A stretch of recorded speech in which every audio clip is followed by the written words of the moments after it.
Catedrales góticas. Gigantescas paredes de cristal en un caleidoscopio de colores.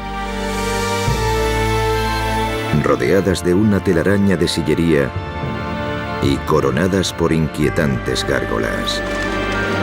Estos rascacielos de piedra dominaron los cielos durante casi 1000 años. ¿Cómo pudieron construir los ingenieros las catedrales góticas en la Edad Media sin las ventajas de la tecnología y herramientas modernas? A mí esta parte me parece que está claramente levantada. Ahora los expertos exploran una nueva y radical teoría. Un código matemático oculto, extraído de las páginas de la Biblia, se empleó para proyectar los planos. La gente recurrió a las proporciones mediante las que Dios había creado el universo. Pero para desentrañar el código de las catedrales, los investigadores tienen que desnudar estas megaestructuras medievales hasta los huesos. Relaja la presión muy lentamente. Tienen que averiguar cómo las catedrales pudieron alcanzar una altura tan espectacular y cómo algunas estuvieron a punto de desmoronarse. ¿Podrán estos expertos resolver uno de los mayores misterios medievales? ¿Cómo se las ingeniaron para construir las catedrales góticas?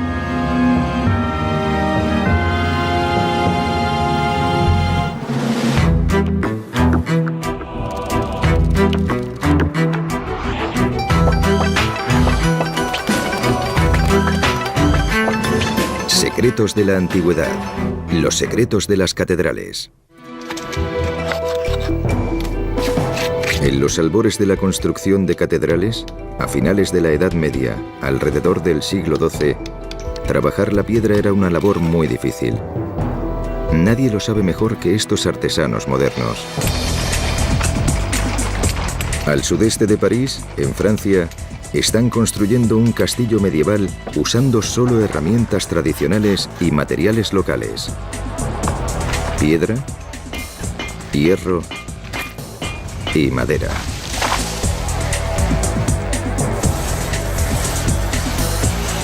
Están redescubriendo los mismos métodos empleados para construir las catedrales góticas.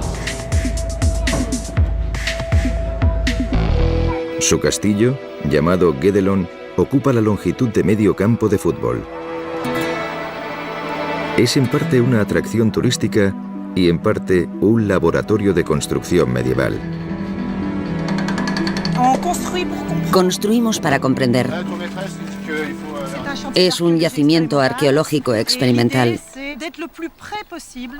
La idea es acercarnos lo más posible a la realidad de las obras de construcción medievales.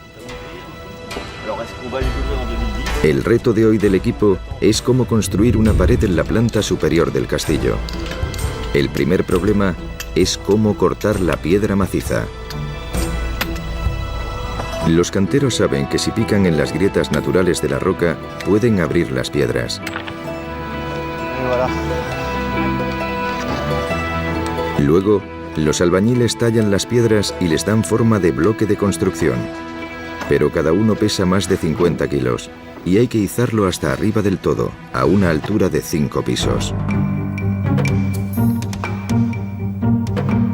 A través de manuscritos medievales, el equipo ha descubierto que los obreros de la época de las catedrales convirtieron una antigua máquina de guerra romana en una especie de grúa. Los obreros pueden levantar 6 veces su propio peso. Y llaman a este curioso invento la noria de las ardillas. Thibaut Desjardins la está probando por primera vez. Es más difícil de lo que parece. Cuesta mucho porque ofrece mucha resistencia. La noria se ralentiza constantemente y tú tienes que ir acelerando sin parar. Paso a paso, la noria levanta las piedras hasta el tejado.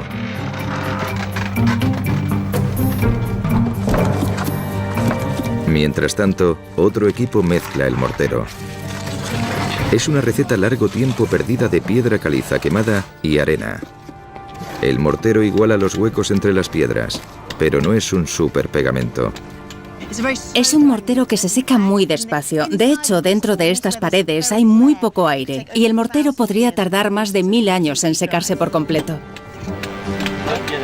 En lugar del mortero, lo que mantiene unidas las piedras es algo mucho más básico: la presión, el peso del castillo. 60.000 toneladas mantienen cada piedra en su sitio. Pero cada capa de piedra tiene que estar nivelada o la pared entera se vendrá abajo. En épocas pregóticas, la única forma de construir en altura era mediante gruesos muros. Y como resultado, los edificios eran voluminosos y oscuros. Luego, todo cambió.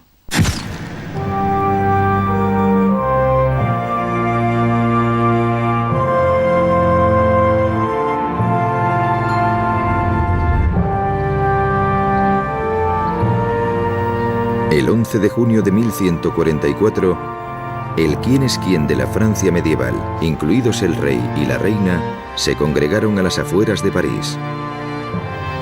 Aquí, en Saint-Denis, la Iglesia Oficial Regia, presenciaron una revolución de la ingeniería.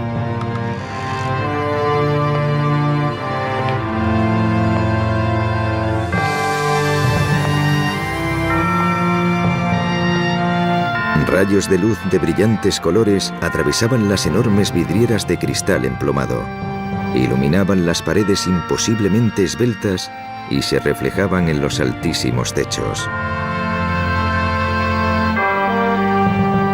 El abad Sillet, el visionario promotor de Saint-Denis, llamó moderna a su arquitectura. Los críticos la despreciaron y la bautizaron con el nombre de los bárbaros conocidos como godos.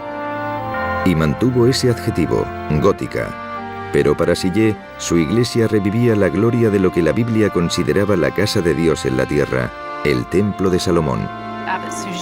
El abad Sillet relacionaba a Saint-Denis con los prototipos bíblicos, en especial el templo de Salomón. Y esos templos a menudo tenían joyas, vidrio y oro incrustado. Para Sillet, la luz era un símbolo de Dios.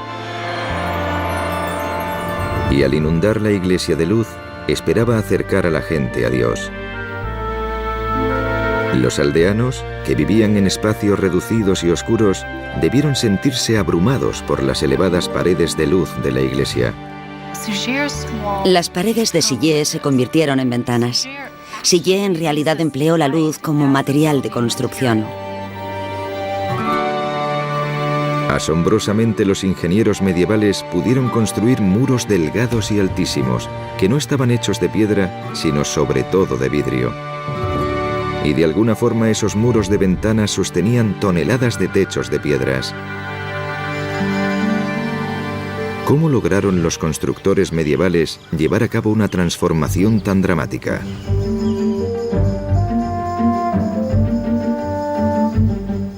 La respuesta puede hallarse en esta capilla, que se encuentra a medio camino entre los muros gruesos y voluminosos de Guédelon y las paredes altas y esbeltas de Saint-Denis.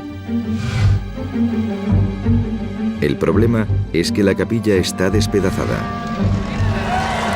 En 1931, el magnate de la prensa estadounidense William Randolph Hearst compró la capilla en Europa y la mandó piedra por piedra a California. Pero la Gran Depresión le impidió reconstruirla. Hoy, esa es la labor de Frank Helmholtz, en Vaina, California. Es un maestro cantero que ha trabajado en las catedrales francesas. En los últimos 7 años han reconstruido los muros exteriores de la capilla. El equipo ha descubierto que la capilla se había levantado con 2 técnicas de construcción distintas.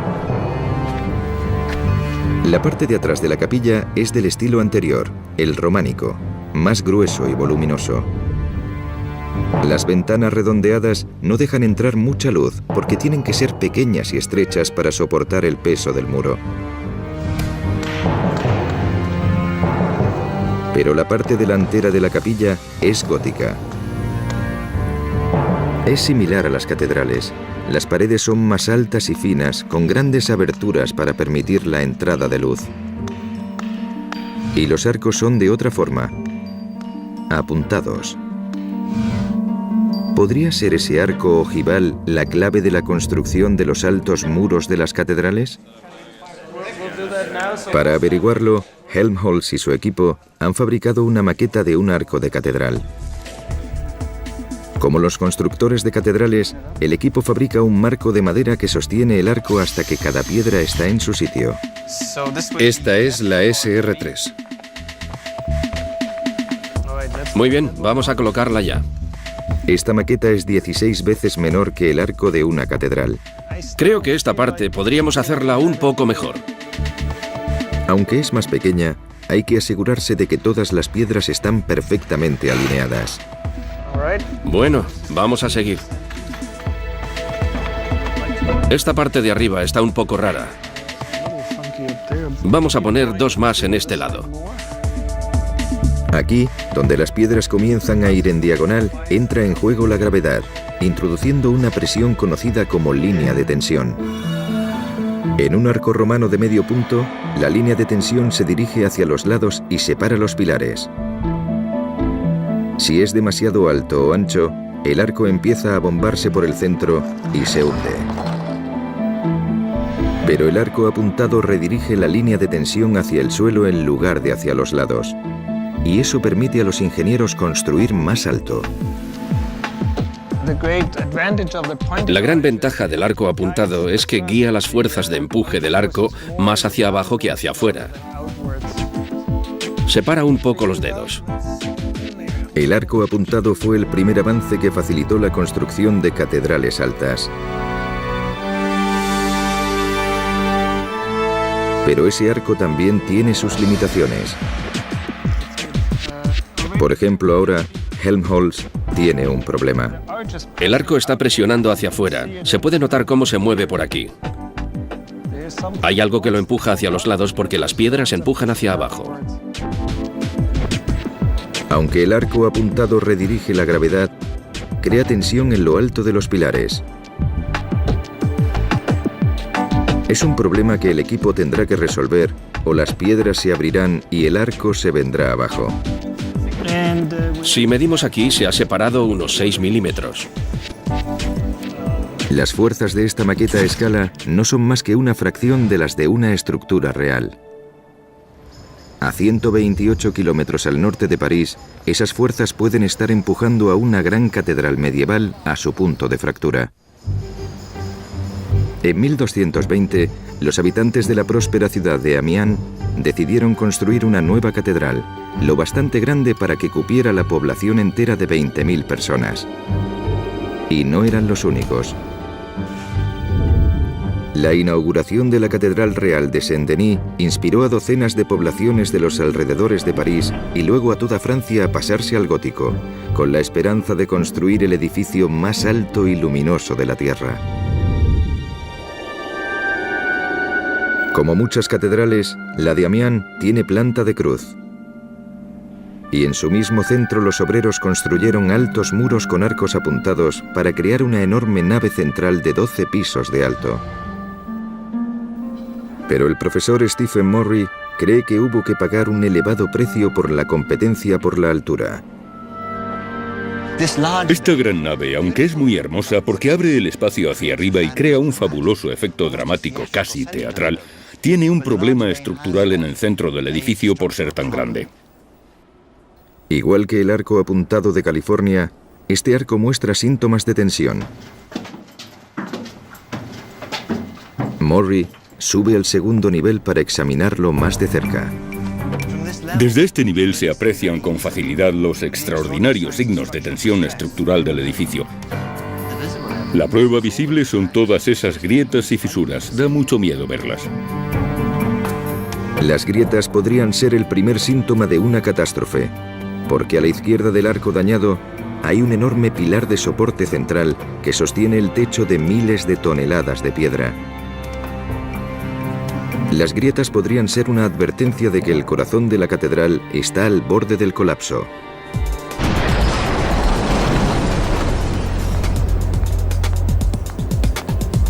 Murray tiene prisa por investigarlo.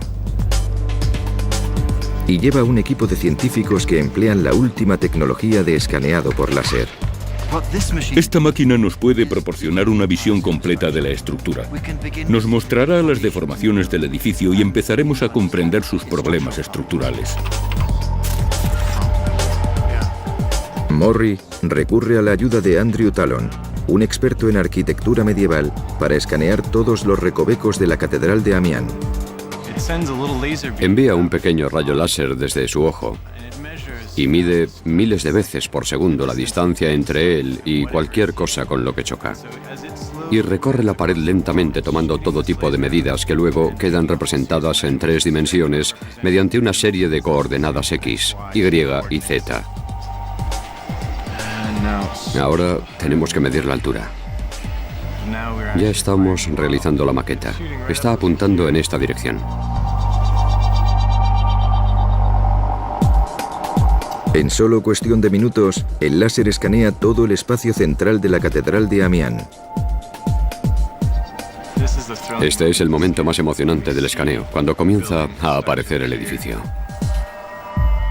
Es una maqueta tridimensional altamente precisa, una catedral virtual.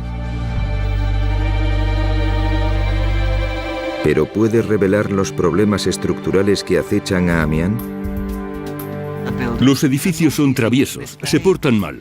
Los arcos intentan empujar hacia afuera y el edificio a veces es culpable de la mala conducta que puede producir el derrumbe. Para comprender ese mal comportamiento, Murray y Tallon realizan un análisis estructural de vuelta en su laboratorio de Nueva York. Es una nueva herramienta para comprender con exactitud lo que pasa. Es una imagen maravillosa. Se centran en los pilares centrales en busca de señales de daños. Podemos medir la distancia a distintos niveles de altura y empezaremos por la base.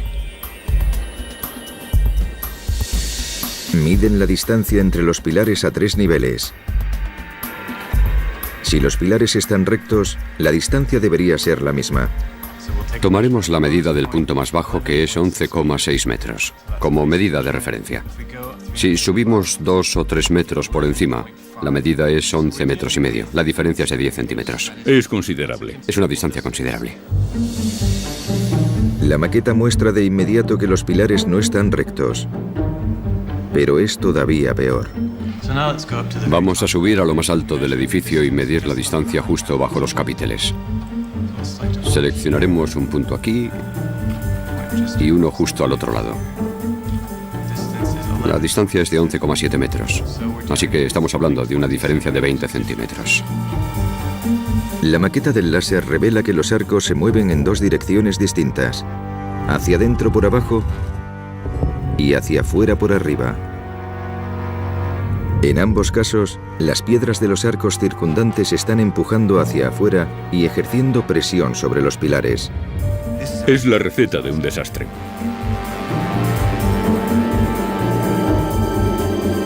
En el despacho de al lado, el analista de estructuras Rory O'Neill trata de determinar lo grave que sería ese desastre. Introduciendo los datos en un sistema de simulación como este, podemos empujar las coordenadas hasta un punto de hipotético colapso y luego examinar lo que ha pasado y descubrir los momentos del edificio que le quitarían el sueño a un constructor. O'Neill simula lo que pasaría con el tiempo si la fuerza del arco inferior empujase demasiado el pilar. Lo que está pasando ahora es que toda la estructura se está desplazando a este lado. Lo detendré un momento para que podamos echar un vistazo más de cerca. Se ve que las piedras se están separando del arco. Las grietas de la maqueta resultan llamativamente familiares. Estas grietas son una señal. Nos indican que, de hecho, la pared se ha movido con el tiempo. La maqueta virtual revela que las grietas se formaron porque el arco empujó el pilar a un lado. O'Neill simula lo que pasará a continuación. Continuaría empujando hasta que llegase un momento en que cedería y todo se vendría abajo.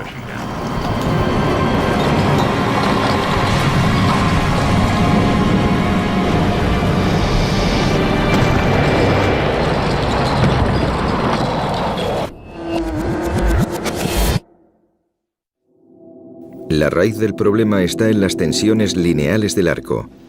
No podemos ir más lejos por este lado. Es el mismo problema que Frank Helmholtz tiene que resolver en California con su arco apuntado. La línea de tensión baja por aquí y empuja hacia afuera. Este arco está diseñado para contrarrestar eso.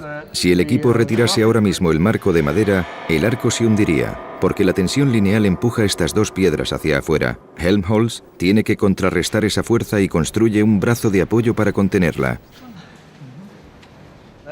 Así es como va. La línea de tensión baja por aquí y empuja hacia afuera. Este arco está diseñado para contrarrestar eso. Esta ingeniosa solución se denomina arbotante. Y para cumplir su función, el arbotante tiene que estar bien colocado. Si el arbotante se coloca demasiado alto, entonces todavía existe la posibilidad de que se venga abajo por aquí. Y si se coloca demasiado bajo, el arco puede fallar por aquí arriba. Lo más importante es que esté colocado a la altura precisa. Vamos a quitar estas dos piezas laterales. Es el momento de la verdad. Helmholtz está a punto de averiguar si el arco de piedra se sostiene solo sin ningún tipo de mortero. Su equipo retira lentamente el soporte de madera llamado cimbra. Relaja la presión muy lentamente. Muy bien, parece que está bien. Yo voy a hacer lo mismo y soltarlo. Parece que no hay movimiento. Tiene muy buena pinta. Resulta emocionante ver que funciona. Siempre es un milagro ver el arco finalmente liberado de la cimbra.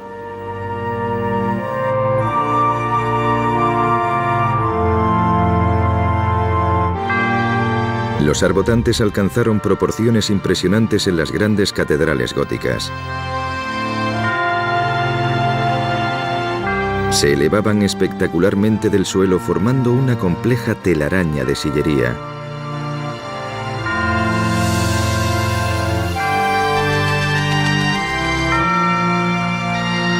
Junto al arco apuntado, el arbotante fue la segunda innovación del gótico que permitió a los arquitectos medievales captar la luz del cielo y alcanzar alturas celestiales.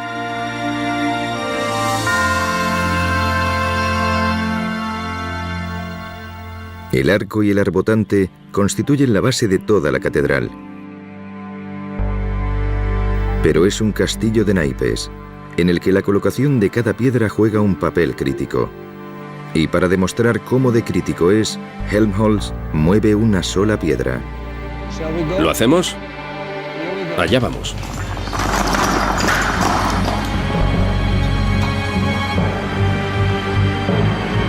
Sin el arbotante para contrarrestarla, la fuerza lateral empuja el pilar hacia afuera y la estructura se derrumba.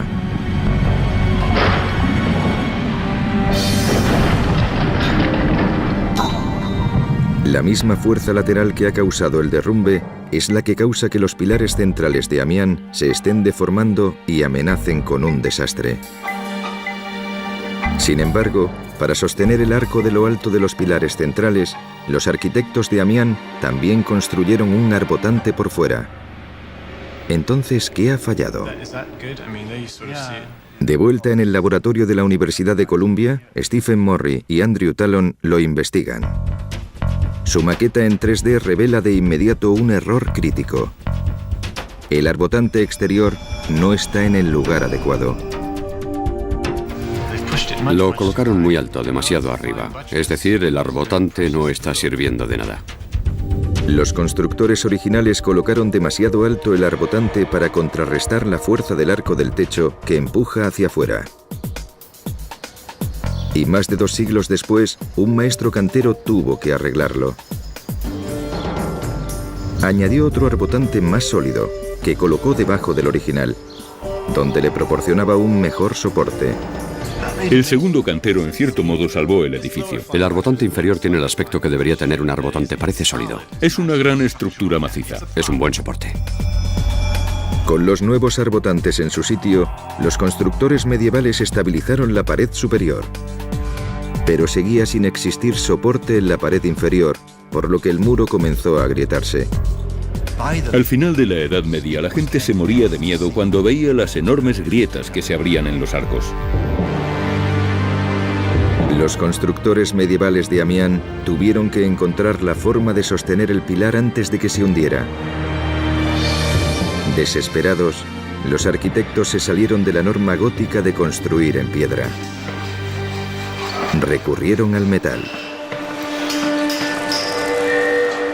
El metal rara vez se había usado como material de construcción porque los herreros no disponían de una técnica para hacerlo lo suficientemente largo o grueso. Y forjar hierro era un proceso lento. Tenía que martillearse a mano.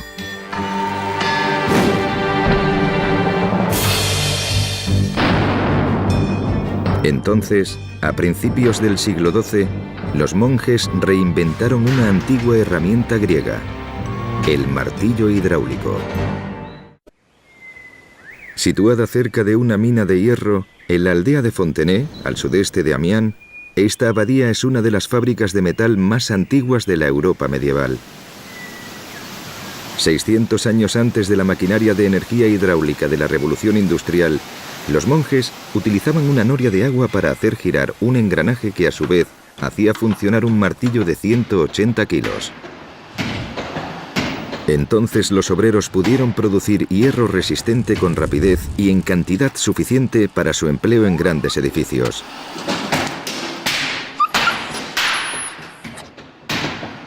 Pero, ¿podía rescatar el hierro a la catedral de Amiens? Los obreros fabricaron una enorme cadena de metal con barras de hierro unidas. La cadena recorría el interior de las paredes a lo largo de toda la catedral para mantener los pilares centrales en su sitio. La cadena se instaló al rojo vivo para que se contrajera y tirase hacia adentro. La tirita de hierro medieval funcionó. Hoy puede que la enorme cadena de metal sea lo único que impida que los pilares se derrumben.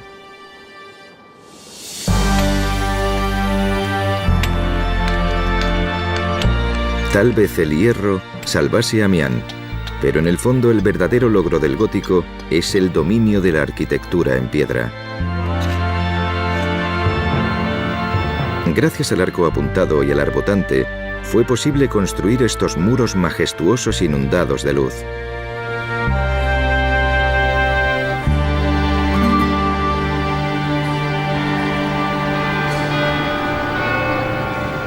Pero las paredes son casi enteramente de cristal. ¿Cómo eran capaces de sostener inmensos techos de piedra? Daos prisa. Así está bien. Muy bien. Vale, empecemos a movernos. Para resolver este último misterio de la arquitectura, el equipo californiano que está reconstruyendo una capilla del siglo XII va a instalar uno de sus últimos pilares centrales. Un poco más arriba. Vale, para, así está bien. Ahora están colocando en su sitio el capitel. Hace 5 años, cuando empezamos, costaba imaginar que llegaría este instante. Es la primera vez que los vemos juntos. Es asombroso.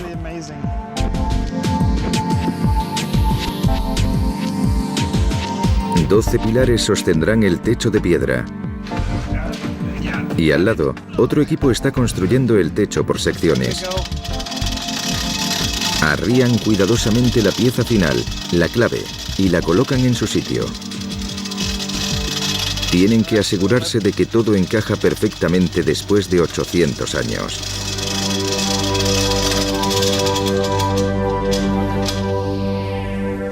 Perfecto, encaja, ha quedado bien.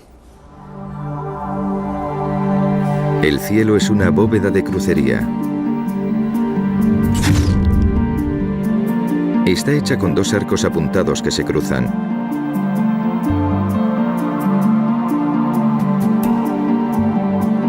La bóveda de crucería traslada el peso del techo a los pilares para que los muros no sostengan la carga.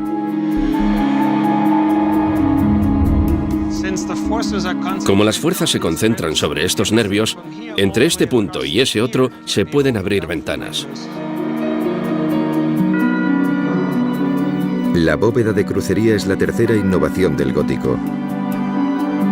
Trabajando con el arco apuntado y el arbotante, los arquitectos crearon un esqueleto que sostiene el peso del edificio y lo redirige hacia el suelo. Después, los artesanos góticos pudieron rellenar ese espacio con enormes y coloristas vidrieras. Estas paredes de cristal muestran relatos de la Biblia como las historias de Adán y Eva, el Arca de Noé o la resurrección de Cristo.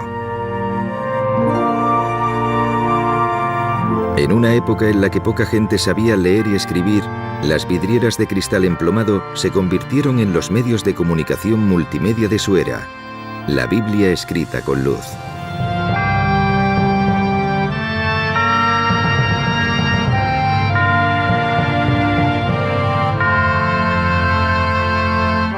Esos vastos espacios, rodeados de altas paredes y luz de colores, elevaban la mente medieval más allá de la suciedad y la oscuridad de la vida diaria, y producían un efecto sobrenatural.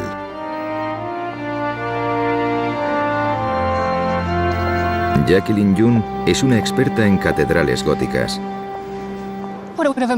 Lo que más impresionaba a un visitante normal era su magnitud, su tamaño.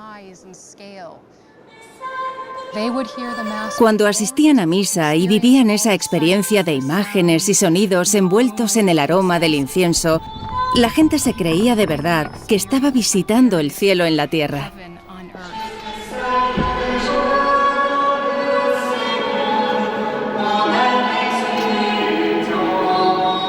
El propósito de esos inmensos espacios sagrados era espiritual. Era acercar a la gente corriente a Dios. Sin embargo, las catedrales habrían sido imposibles sin el arco apuntado, el arbotante y la bóveda de crucería. Pero esas innovaciones de la arquitectura interactúan de forma muy compleja. Y en la búsqueda de la altura celestial, las limitaciones terrenales provocaron que algunas catedrales se estrellasen contra el suelo.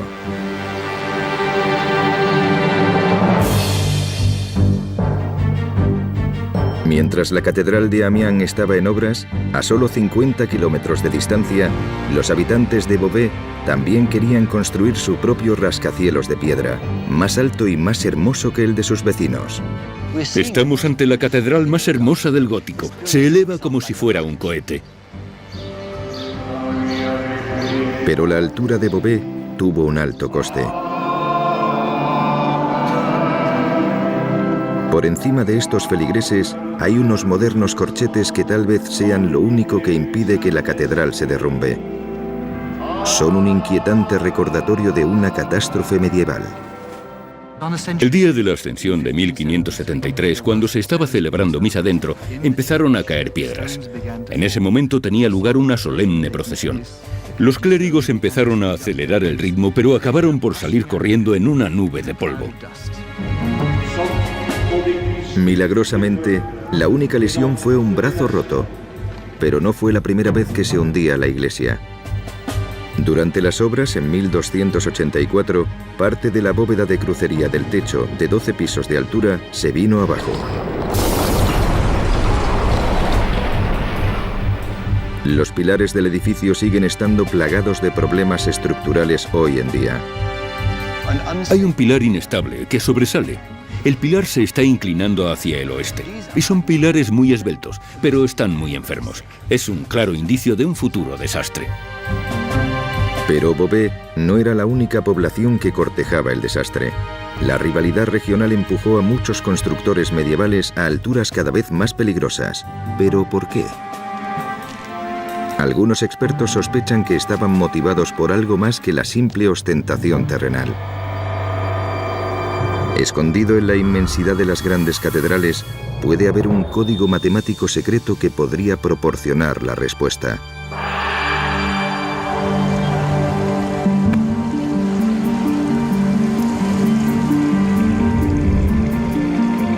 En Notre-Dame de París, tal vez la catedral gótica más conocida, Stefan van Lieferinck, un físico reconvertido en historiador del arte, usa un escáner de láser para investigar. mide la altura de los dos niveles de la iglesia. Cada uno mide 9,98 metros. Pero los constructores medievales usaban una unidad de medida distinta. Si se convierte a pies, que era la unidad de medida medieval, el nivel inferior mediría unos 30 pies y el nivel superior otros 30 pies. La altura combinada son 60 pies. Las cifras 30 y 60 resultan extrañamente familiares a Van Lieferinck. En una de las bibliotecas más antiguas de Francia, la Bibliothèque Mazarin, examina un libro medieval escrito por el sacerdote a cargo de la construcción de Notre Dame. Lo que tenemos aquí es un manuscrito de finales del siglo XII, un texto escrito por el canciller de Notre Dame, Peter Comestor. Se llama Historia Escolástica, y el sacerdote lo escribió durante la construcción de la catedral. Se centra en un pasaje del Antiguo Testamento, una descripción detallada del Templo de Salomón en Jerusalén, al que la Biblia se refiere como la casa de Dios en la tierra. Y Van Lieferinck ha encontrado una pista inquietante. Medía 30 codos hasta el primer piso, sobre el cual se levantó una segunda morada hasta el segundo piso, también de 30 codos. El manuscrito revela que para los constructores de la Catedral de Notre Dame, las dimensiones del Templo de Salomón eran extremadamente importantes. 30 codos hasta el primer nivel y 60 codos hasta el segundo nivel. Y esas cifras se trasladaron a Notre Dame.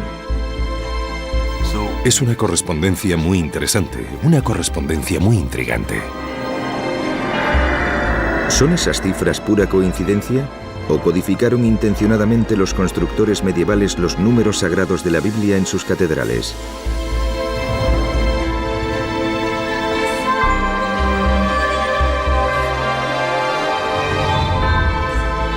Al sudoeste de París hay más pistas encerradas en la joya de la corona de la arquitectura gótica, la Catedral de Chartres. Sus vidrieras emplomadas, en su mayor parte de más de 800 años de antigüedad, son mundialmente famosas. Pero Chartres tiene historias bíblicas grabadas no solo en vidrio, sino también en piedra.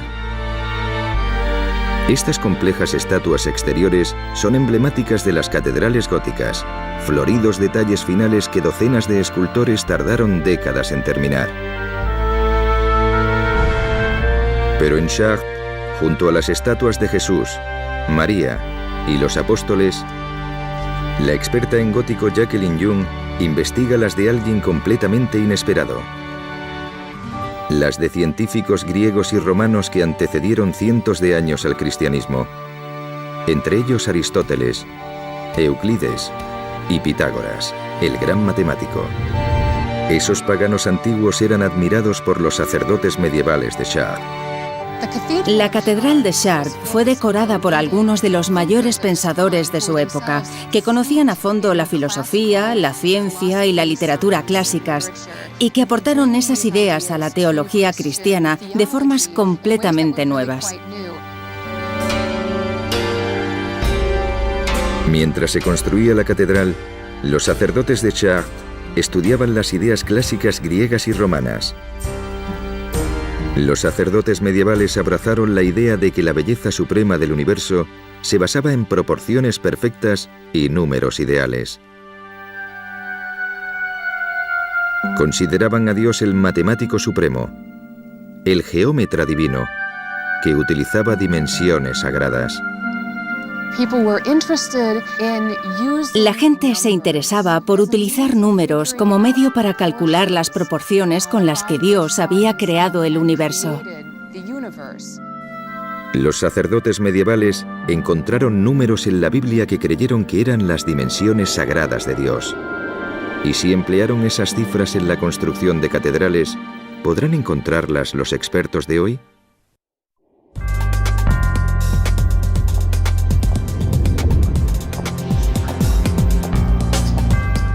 A la caza de dimensiones divinas, Stephen Morry regresa a Amiens, donde los constructores salvaron la catedral con una cadena de metal. Comienza midiendo la zona del mismo centro del crucero, donde los 4 pilares centrales forman un cuadrado. El código geométrico en el que se basa la forma de este edificio incluye un gran cuadrado justo en medio.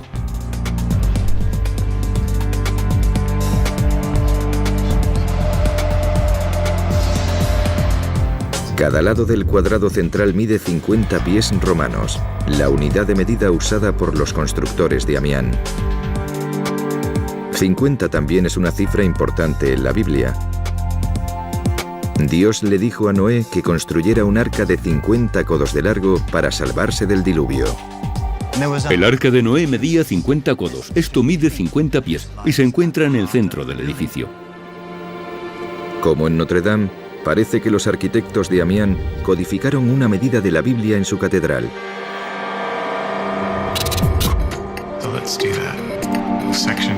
Morri y Talon recurren a la maqueta del escáner de láser.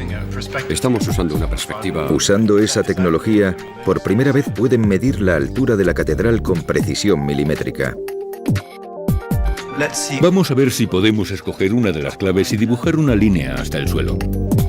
Muy bien, así obtendremos la distancia hasta el pavimento. La distancia es de 42,55 metros. Una operación matemática convierte las unidades modernas en medidas medievales y da como resultado otra cifra divina: 144. En el Nuevo Testamento el cielo se llama la ciudad de Dios y su altura es 144. Esto es el libro de las revelaciones, la visión de San Juan el Divino. Cuando Juan mide la ciudad, descubre que son 144 codos. Asombrosamente, en la ceremonia de consagración de la Catedral de Amián, el obispo leyó en voz alta el mismo pasaje del libro de las revelaciones que describe la altura divina: 144. Nos encontramos con un edificio en el que claramente una cifra expresa algún tipo de objeto de deseo. Querían el 144. La búsqueda de dimensiones divinas continúa en Beauvais, la catedral que se hundió parcialmente. Vamos a tomar una medición aquí y otra en el suelo de debajo. Miden la altura. Hemos comprobado la altura y es 144,3. La misma cifra en Beauvais. Su objetivo era ese número celestial.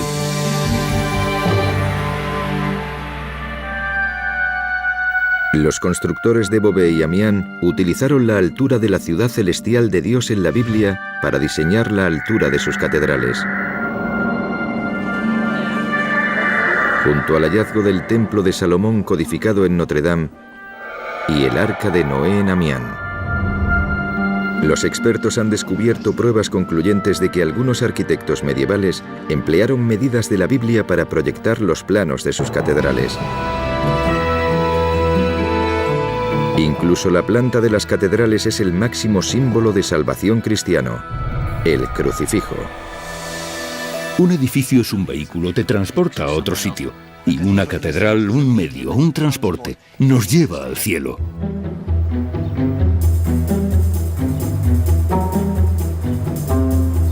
Pero al anhelar las dimensiones divinas, los constructores sucumbieron a una carrera muy humana.